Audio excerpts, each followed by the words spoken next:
Hello and welcome to a demo for a new Live 12 MIDI tool from Heaps of Bleeps.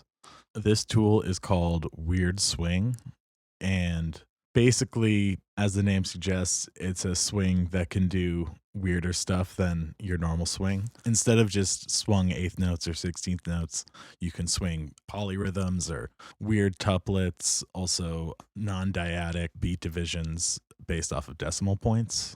So the way this device works is in the top part of the device, you set your swing anchors. The swing anchors are the parts that stay in the same place, and every note that's between the swing anchors is going to be pushed forward to the next swing anchor or back to the previous one with positive or negative swing. And if you've seen the demos for any of my other MIDI tools that start with the word weird, you should basically know how this works. They're all the same here, basically. So the first step to setting the swing anchors is to set this beat unit here. It's going to default to just be Live's grid, but you can also set other beat units here. And then when the device is in polyrhythm mode up here, you just set your polyrhythm here. At the bottom, you set the number of beats you want to be split into your polyrhythm. And at the top, you set the subdivision, which is the amount of beats you're splitting that first number of beats into. And whatever rhythm you set is going to be the final swing anchors. So let's say I wanted to do 4 beats divided by 7. I could set that here. But for right now, I'm just going to keep it simple. Let's just do 2. And this is going to basically be the equivalent of any other swing because 2 of the grid staying the same is basically like you're swinging the 16th notes. So you can see they're swinging forward and backward there. But here's where it gets interesting. Because this works with swing anchors, it's going to move around all of the notes between the points.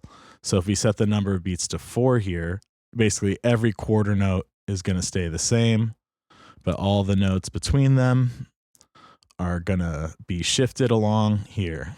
In decimal mode, you just set this as a number. So let's say you wanted 3.5 16th notes to be the swing anchors. That would make everything between every 3.5 beats is going to be pushed to either direction. You can set weirder rhythms, but I'll just keep it simple for now. Now there's 2 different types of swing. There's this linear swing, and that's just going to move them all kind of the same amount. They're kind of getting just squished towards either the previous beat or the next beat. And then there's curved swing. And this, it kind of moves them in an uneven way. So, you know, on the positive swing, the further you are from the next beat, the less you move kind of thing. And with a negative swing, it's the opposite. You might be able to see that better if I set this to a bar.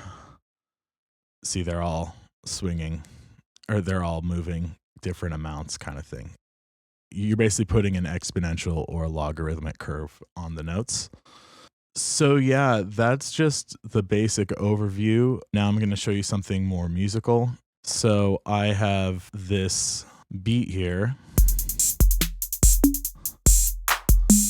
And yeah, we're going to swing it in different ways. Let's put this back to grid. I'm just going to do linear for this. So yeah, as we did before, if we set it to 2, this is going to swing just the offbeat 30-second notes, since this clip has a 30-second note grid.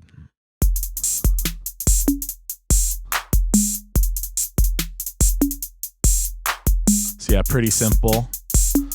But let's say we set it to 4.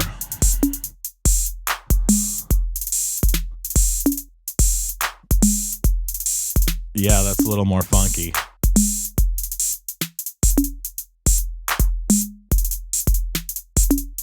Let's try setting this to 8, which is basically the same as making this a quarter note, since the grid is 30-second notes. And this is good because basically it's keeping our snare and our downbeat bass drum in the same place and pushing everything in between them differently. Yeah, you can get weird rhythms this way. Let's try a curved one. Maybe a little too chaotic, but it's kind of cool. Now let's just do a weirder one. Let's say we want to do some quintuplet stuff. Let's say we're dividing 16 beats into 5. As you can see, this device is pretty good at making some strange beats.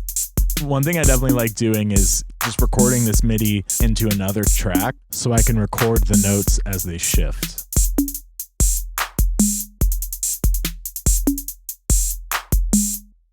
So yeah, that's a basic overview of the device. This device is available at isotonicstudios.com. Thanks. Bye.